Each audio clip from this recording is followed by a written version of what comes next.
नमस्कार. इनसाइट स्टोरीकडून मी रेश्मा शिंदे पुन्हा एकदा आपल्यासमोर एक माहिती घेऊन आलेली आहे. चांगली माहिती देत असते, त्याच्यामुळे एका महिलेचा फोन आला होता. तिने तिचा प्रॉब्लेम सांगितला. त्या प्रॉब्लेम तसा तसा पाहायला गेलं तर खूप मोठा आहे आणि या प्रॉब्लेमवर भरपूर असे IPC धारा आहेत आणि भरपूर गोष्टी आहेत, ज्या या 3 मिनिटाच्या छोट्या व्हिडिओमध्ये मी सांगणं शक्य नाही. पण आपण त्या संदर्भात पूर्ण डिटेलवाला एक मोठा व्हिडिओ करून मी लवकरच सगळ्यांसमोर आणेल. पण त्या महिलेच्या प्रॉब्लेमवर जो काही मला सांगता येईल, जे काही मला सांगता येईल मी ते सांगते. त्याच्यावरून बाकीच्या महिलांनी देखील सतर्क व्हा. कसं आहे, आपण फेसबुकवर फ्रेंड करतो, इंस्टाग्रामवर फ्रेंड करतो. ते फ्रेंड करताना आपण टॅली करतो का?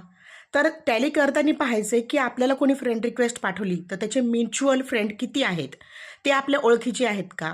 1 अन् 2 ज्याचे म्युच्युअल फ्रेंड आहेत किंवा ज्याला फ्रेंड म्युच्युअल नाहीच, म्हणजे आपल्या ओळखीच्या त्यांच्या संपर्कात कोणी नाहीच, आणि अशा अनोळखी व्यक्तीने जर आपल्याला फ्रेंड रिक्वेस्ट पाठवली असेल तर कृपा करून तशा फ्रेंड रिक्वेस्ट स्वीकारू नका.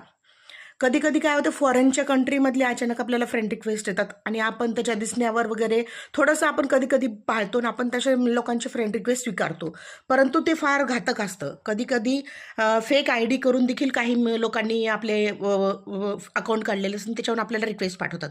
पण त्याच्यानंतर काय होतं, फेसबुक सोशल मीडिया आहे, इंस्टाग्राम सोशल मीडिया आहे, त्यावर आपण जास्त काही ॲक्टिव्हिटी करतोय, आपण कुठे फिरायला जातोय, काय करतोय, आपण पर्सनल गोष्टी आपल्या शेअर करतो.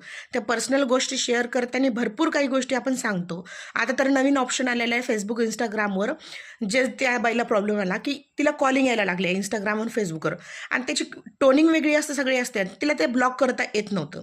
तर तिला ब्लॉक कसं करायचं मी सांगितलेलंच आहे, पण तुम्हाला देखील सांगते.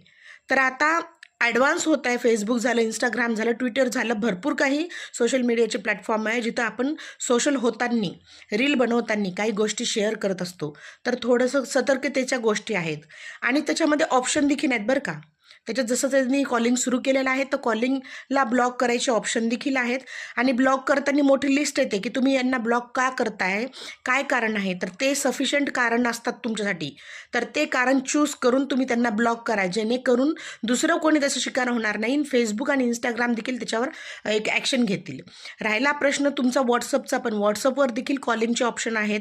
आता तर पैसे पण पाठवता येतात. तर या सगळ्या गोष्टी करताना खरोखरच आपल्या संपर्कातील व्यक्तीशीच आपण संपर्कात आहोत की अनोळखी व्यक्तीशी आहोत, टॅली करा. सर्व गोष्टी तात्पडून बघा आणि नंतरच या गोष्टी जेवढ्या सोप्या वाटतात तेवढ्या खूप कठीण देखील आहेत.